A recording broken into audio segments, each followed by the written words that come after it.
molecular enoch, and this is the third part on the revision of CH110 and thermochemistry.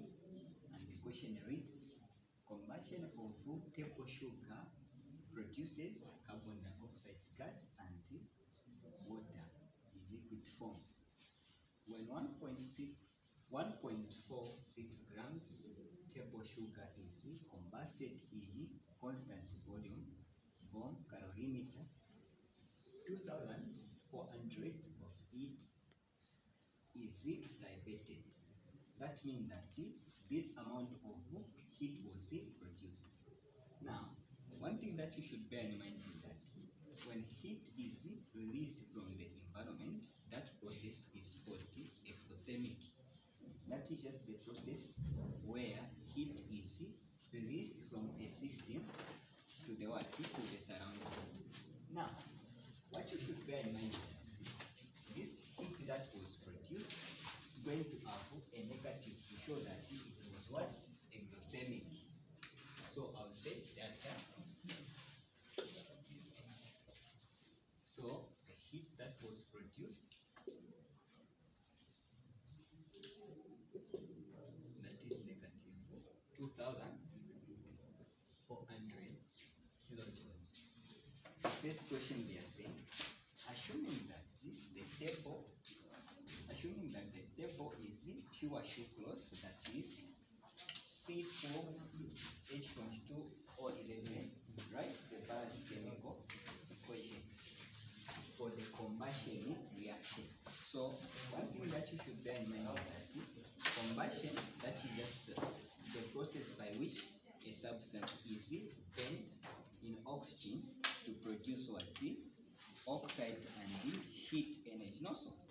So what I'm going to do is that, since they are saying this compound sucrose was combusted, meaning this compound is reacted with what? Oxygen.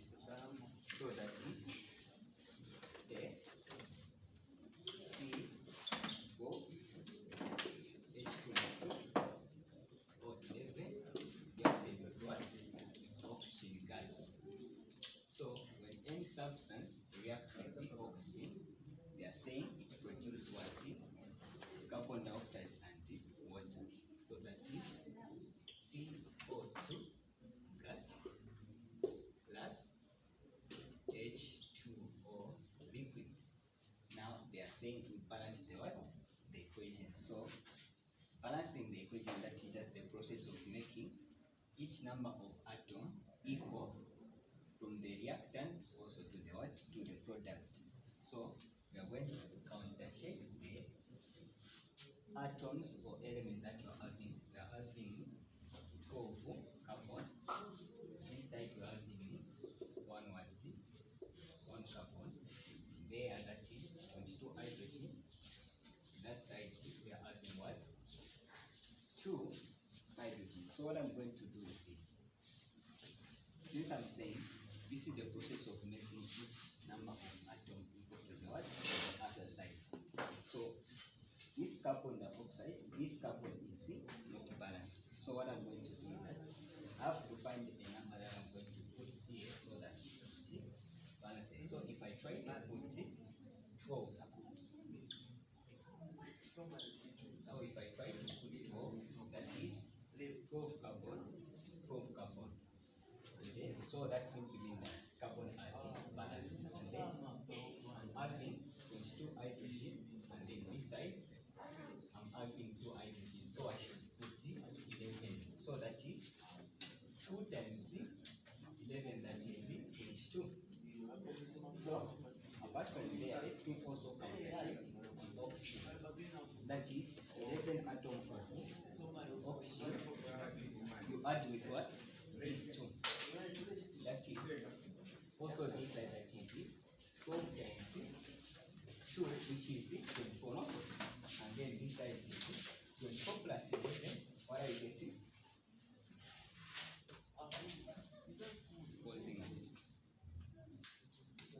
So what I'm going to do to make this equation balance, I'm going to put 12 there. Such that when you counter check all the elements, you're going to find that this chemical equation where they are saying calculate the internal change in internal energy in kilojoules per mole of sucrose for the combustion reaction of what? Sucrose. So what you should know is that change in internal energy is calculated by this formula. The heat that was produced over the what? Number of moles. Now in that case, the heat you have, which is negative 2,400, because that was the heat that was released or diverted. Now the thing is that you have to calculate the what? The number of moles. So number of moles is given by this formula. Number of moles is equals to what? Mass over molar mass. The mass we have been given in the question to be 1.4 grams.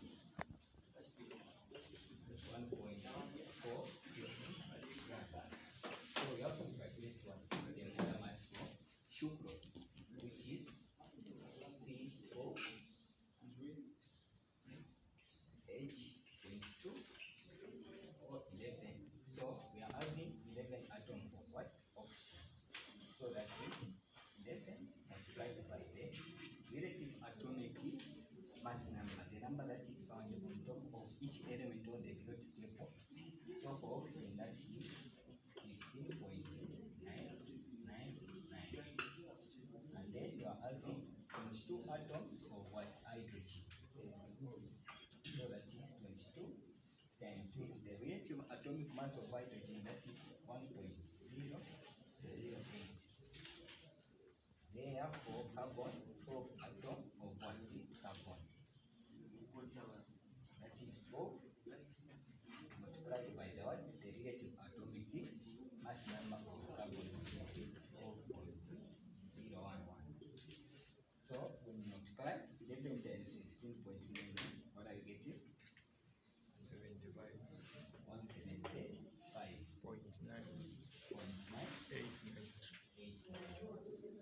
So when you multiply 2 times 1.008, what are you getting? 22.176. 22.176. And then when you multiply 12 times 12.01, what are you getting? 144. 144.1. So when you add these numbers, what are you getting as your molar mass? When you add all these numbers in, what are you getting as your molar mass? When you add 175.989 plus 22.17 plus 144.1, what are you getting as your molar mass? 3 what? 342.265 grams per what? The moles. Now, since you have the what? The molar mass, you are going to replace it there to find what? The number of moles. So that is 342.2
change in internal energy is equals to the heat that was released, that is negative 2,400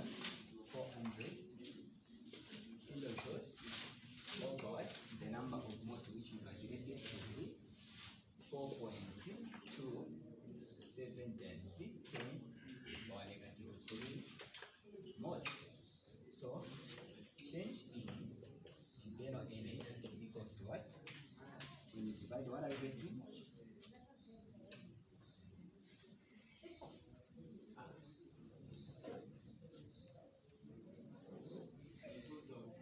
So when you divide, what are you getting? Negative what? 5 to what?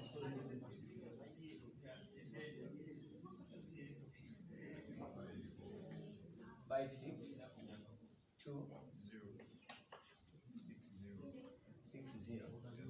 Okay, you can write like this. That is kilojoules per what? Per moles.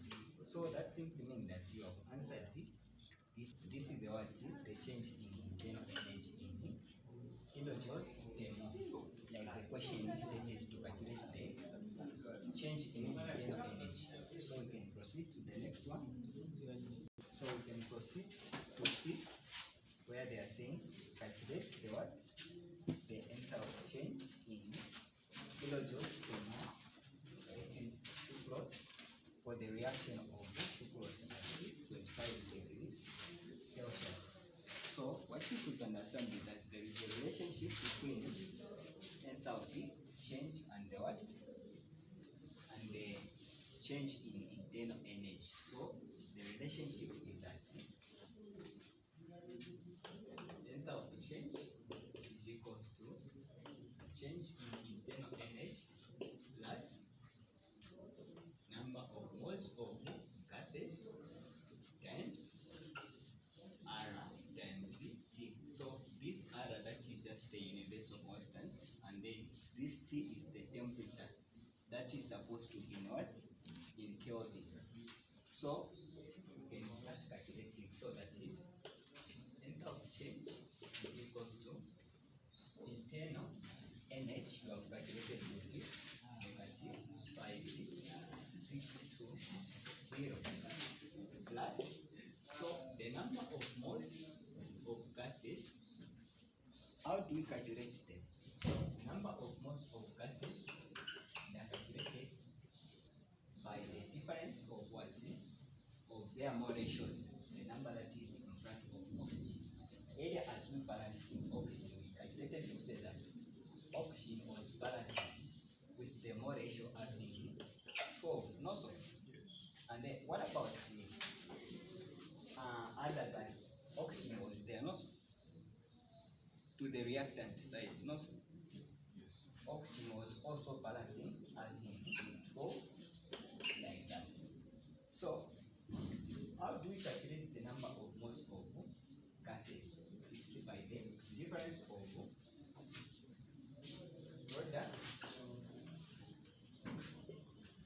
products of carbon dioxide, meaning the moles, minus the moles of reactant of oxygen. These are the gases that you are having. So after the reaction took place, we found to say that carbon dioxide was produced as a gas. It was balancing by what? Having the moles of 12, no so? So that is number of moles of gas is equals to 12 minus what? The number of moles of the reactant, the mole ratio, that was what? 12, which is 12 like that. So number of moles of gases is equals to 0 moles. Is it making sense? So from there we have what? The universal constant of gases will be 8.314.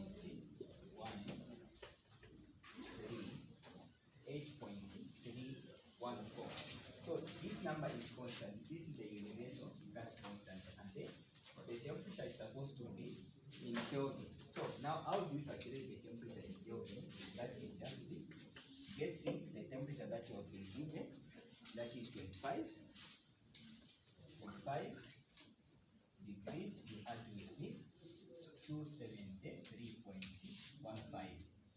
So when you add, what are you getting? 98.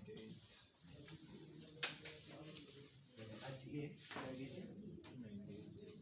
298 Kelvin. 0.15.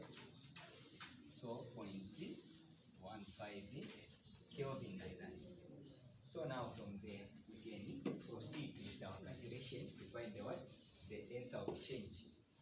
So the number of moles there we have calculated to be what? 0.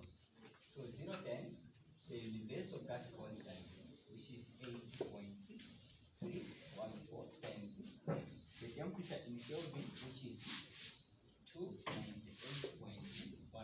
So the entire part, since we are multiplying with 0, this part is going to disappear, and our final answer, which is our